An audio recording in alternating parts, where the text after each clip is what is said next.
Hello bachcho, let's read the question. So question says that in a system, A solid is converting to twice of Ag gas and 3 times of C gas.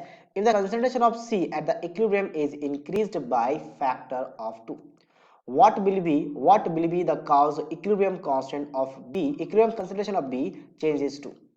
Basically क्या बोला गया है कि अगर मैं इस system के लिए अगर मैं क्या कर दूं, कंसंट्रेशन ऑफ किसका, सी का, कंसंट्रेशन ऑफ सी का मैं डबल कर दूं तो बी पे क्या फर्क पड़ेगा। तो इनिशियली सबसे पहले हम इसका डिफाइन करेंगे केसी कैसे डिफाइन किया जाता है, equilibrium constant, so that is equals to concentration of the product to the power their stoichiometric coefficient, और ये स्पेसिस यानी गैसेस मॉलिक्यूल से ही डिफाइन होता है, तो सॉलिड के लिए लिखा नहीं जाएगा। अब हमने क्या किया, इसमें इसका कंसंट्रेशन को डबल कर दिया, तो अब केसी, अब देखो इक्विलिब्रियम कांस्टेंट क्या होता है, डिपेंड करता ओनली ऑन टेम्परेचर। तो अगर आपने इसके कंसंट्रेशन को डबल कर दिया, मतलब जो भी था उसका 2C कर दिया, तो रिएक्टेंट ली चैटलियर प्रिंसिपल के बेसिस पे रिएक्शन बैकवर्ड शिफ्ट करेगा और फिर दोबारा इक्विलिब्रियम को अटेंड करेगा, बट केसी का वैल्यू एज इट इज रहेगा। तो अब केसी का वैल्यू कैसे रखेंगे, तो बी का कंसंट्रेशन, क्योंकि अब जब बैकवर्ड जाएगा तो इसका भी कंसंट्रेशन चेंज करेगा, तो चेंज करेगा तो उसका कंसंट्रेशन हम बी डैश मान लेते हैं कि बी डैश स्क्वायर, और सी का कितना आपके पास ट्वाइस ऑफ सी का क्यूब बन चुका है।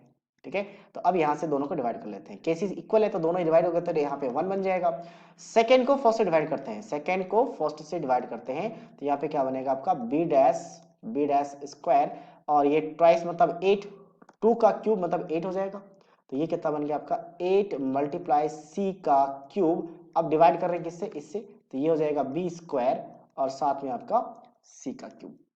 ठीक है, ये कैंसिल आउट हो जाएगा, तो यहाँ से बी डैश, हमें बी डैश निकालना है बेसिकली, तो बी डैश कितना हो जाएगा, सो यहाँ पे क्रॉस मल्टीप्लाई करें तो बी स्क्वायर डिवाइडेड बाई 8 आ जाएगा, तो इसका अंडर रूट बन जाएगा 1/2, तो ये क्या बन गया आपका बी, और अंडर रूट 8 का वैल्यू कितना आ जाएगा 2√2, मतलब ओरिजिनल जितना इनिशियल में था इस कंडीशन में उसका 2√2 टाइम्स हो जाएगा ओरिजिनल वैल्यू का, तो that means option D is the right answer of this question. क्या लिखा है यहाँ पे, concentration of B changes to 1/2√2 times of the original value, so that is option D is the right answer. So I hope you understood it well. All the best.